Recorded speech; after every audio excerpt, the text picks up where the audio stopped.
All right, moving on to our second type of study. This is what we call a correlational study.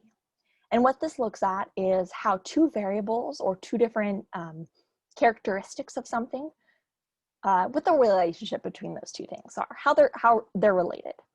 And there's three possible directions that correlations can take. Now, correlations can be positive. So this means that if you have two variables, so picture what I'm showing you here as a little graph with an x-axis and a y-axis. X and y are the two variables that we're looking at. As x goes up, so as you get farther right on the x-axis, y also goes up, so you get farther higher up on the y-axis. So they go together, they're hand in hand. If one goes down, the other goes down. They're positively associated. The other one, conversely, is negative association. So as x goes up, y goes down. So you'll see this as kind of a decreasing slope, as opposed to positive being an increasing slope. Now there's one other thing that could happen, and it's probably the most common actually, but there's no relationship between them. So you just might have a random assortment of data points and there's no clear pattern. So as x changes, y independently does its own thing. They're not related at all. They're not correlated. There's a zero correlation. So as some examples, one thing that might be positively correlated is someone's height and their weight. So think about some extremes here. Say you've got a toddler, a little 2-year-old, they're shorter in height and they carry some less weight compared to a full-grown adult, is the opposite. So as your height generally increases, you're putting on some more weight too. That's a positive relationship. Conversely, a negative association might be the amount of exercise you get and your weight. So if you think about this, if you don't exercise much at all, you might be a little bit more heavier. Whereas if you routinely exercise all the time, it might help you slim down. So this might be a negative relationship between the amount of exercise you get and what your weight is. An example of zero relationship could be like anything else. So for instance, your hair length and your weight, there's nothing there. I'm sure you can think of bald people, long-haired people, whoever, that are fitting in all of these categories. So there's no relationship between hair and feet. One more just to kind of think about, GPA is a common other kind of factor we look into. So positively correlated would be studying in GPA. The more you study, the higher your GPA. Negative might be absences. So the more absences you have, the less class you go to, the lower your GPA. And zero relationship, when your birthday falls, if you're a late birthday or an early birthday, doesn't really affect your GPA at all. So there's no relationship there. So let's practice. Sometimes it's kind of fun to think about how things might be related to each other. So I want you to go through these 5 examples and think about what might be related between them, or if there's a relationship at all.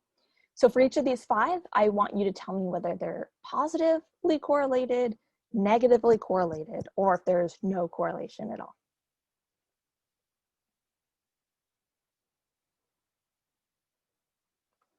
All right, so let's go through them. These are the answers that I've got. As you get more hours of sleep, coffee consumption likely goes down. So if you have less sleep, you probably drink more coffee. Temperature and ice cream sales, as it gets hotter outside, I'm sure you want a colder freezing snack more, so ice cream sales go up. If you spend more time shopping, chances are you're going to spend more money. No correlation, your distance to work and your salary. I'm sure you can think of people in your same job who live all across the city. It doesn't matter how far you live from your job as to what your salary actually is.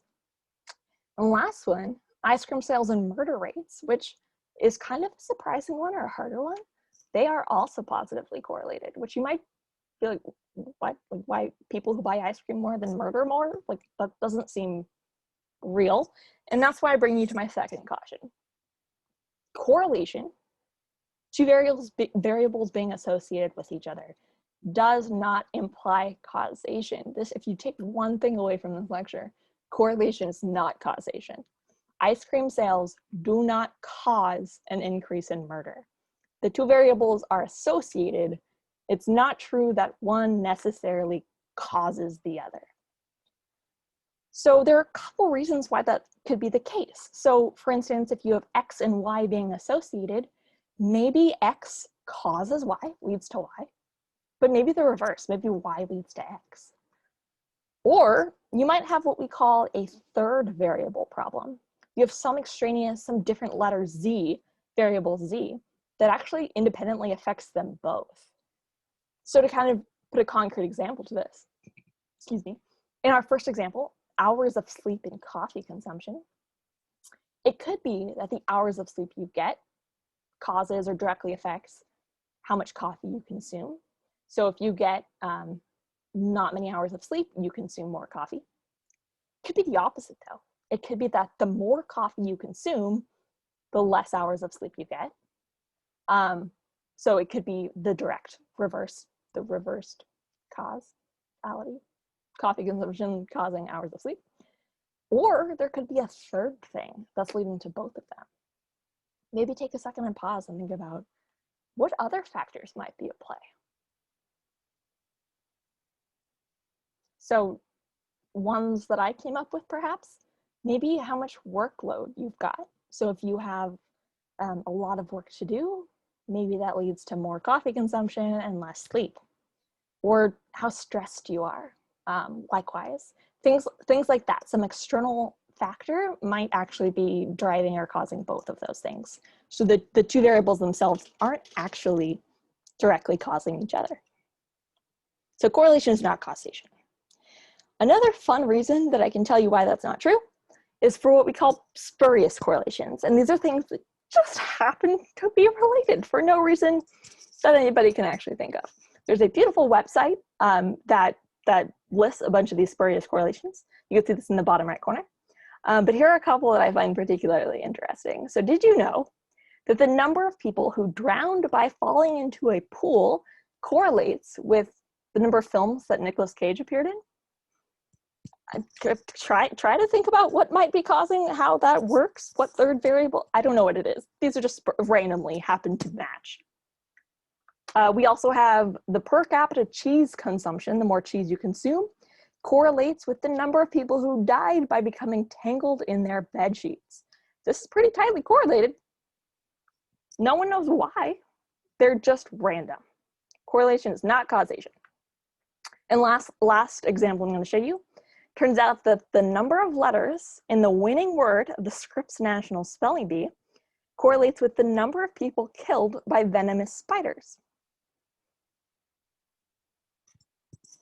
Yeah, so random correlation is not causation necessarily. Two things can be associated without causing each other. So let's think about it.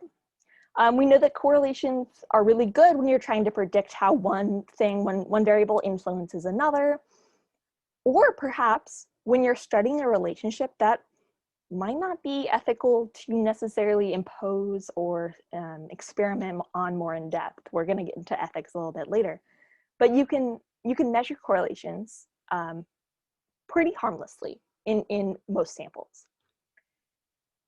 So cons of this, as we talked about hopefully multiple times, you can't infer causality with correlations. Correlations are not causality. And there's also the third variable problem. So you might be talking about these two cool things that are totally related, but in actuality, there's a third thing that's causing that might be actually more influential. So think about, again, maybe kind of pause here. How might we use a correlational study to test our hypothesis that an apple a day keeps the doctor away? Think about what your two variables are, and think about perhaps whether this correlation might be positive, negative, or zero.